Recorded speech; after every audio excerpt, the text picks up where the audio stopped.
Coming up on Mountain News this morning, a former EKU president has finally made it back to the States after being trapped on a cruise ship for weeks. And we take a look at how the Kentucky Blood Center is using blood donations from recovered patients as part of an experimental treatment for COVID-19. And we go to Breathitt County, where the sheriff has issued a warning about reports of people hosting coronavirus parties. Dedicated to Eastern and Southern Kentucky, this is WYMT Mountain News This Morning.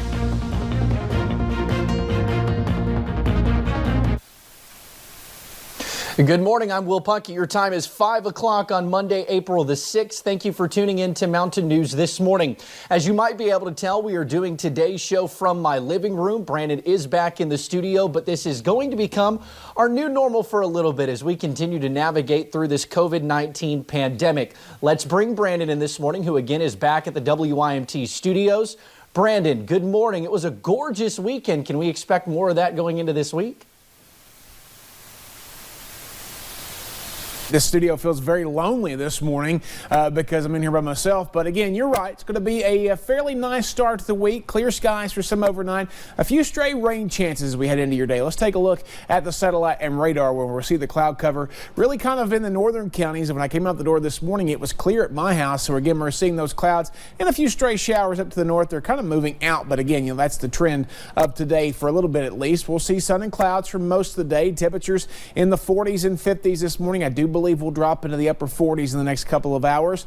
A normal day to maybe just a little bit extra on the coffee meter for those of you who are still working on this Monday. You'll need a little extras to kind of get moving. Out the door forecast, a mixture of sun and clouds throughout the day. Temperatures though into the 70s and maybe just a stray rain chance at times. I'll have the rest of that forecast coming up here in a little bit. Will? All righty, Brandon, thank you. Well, Governor Beshear addressed Kentuckians yesterday about the coronavirus impact on the state. He does it every night at 5 o'clock. The governor announced 38 new cases, bringing the total number to 955. New cases were announced in Leslie, Pulaski, and Rockcastle counties as well. The Leslie County patient is a 76-year-old woman who is currently in self-isolation and is doing well. The governor said there were 5 new deaths in Kentucky, bringing the total number to 45. 306 patients have recovered from the virus statewide. Meanwhile, Breathitt County Sheriff John Holland took to Facebook Friday about reports of people gathering in different areas of the county and having, quote, corona parties. The sheriff asked people to follow the orders from Governor Beshear and the county judge executive. The sheriff said he and Breathitt County deputies will patrol the county and they are taking every report seriously. He asks that anyone who is participating in the gatherings to please stop. Meanwhile, a former Eastern Kentucky University president has finally made it back to the States. Doug Whitlock and his wife were stuck on the Coral Princess cruise ship for weeks in quarantine. The voyage was scheduled to finish on March 19th in Argentina, but the country refused to welcome the ship. The ship is docked in Florida with neither Whitlock or his wife showing any symptoms of COVID-19. Before we can get off the ship, they'll do a health screening. They'll take our temperature, vital signs, and that sort of thing. Now, multiple people on this ship tested positive for COVID-19, and there were unfortunately 2 deaths. The Whitlocks will have to self-quarantine for 2 weeks when they return to the Commonwealth. Meanwhile, a Harrison County man that recovered from COVID-19 donated his plasma to patients with the virus. Now the Kentucky Blood Center is joining the effort. People that have recovered from COVID-19 have been eager to donate blood and plasma to the center. The experimental treatment could have a major impact on stopping the coronavirus. They've done this therapy before in the past with other outbreaks like SARS and Ebola, and it had proven to be successful. And so obviously at this point we know that there won't be any harm to the patient who's still in the hospital, but they're hoping that the antibodies will just help that patient start to turn the corner.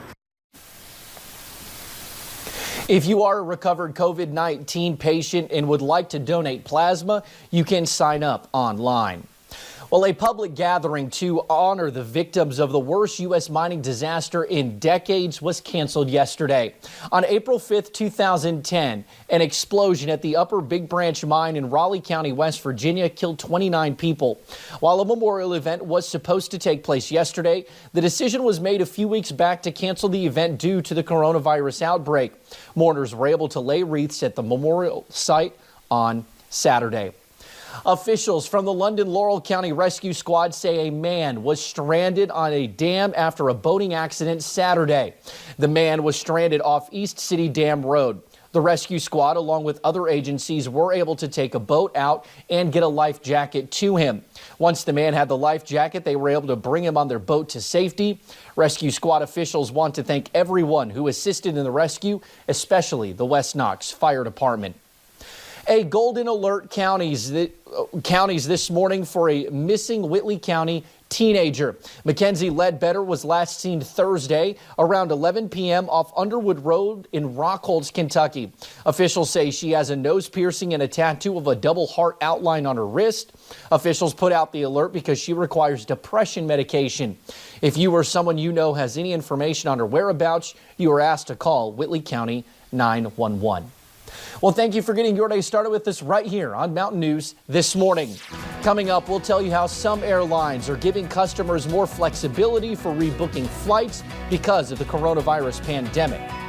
It's going to be another mild day across the mountains, but some changes could be in store as we head deeper into the week. I'll track them out for you in about 3 minutes.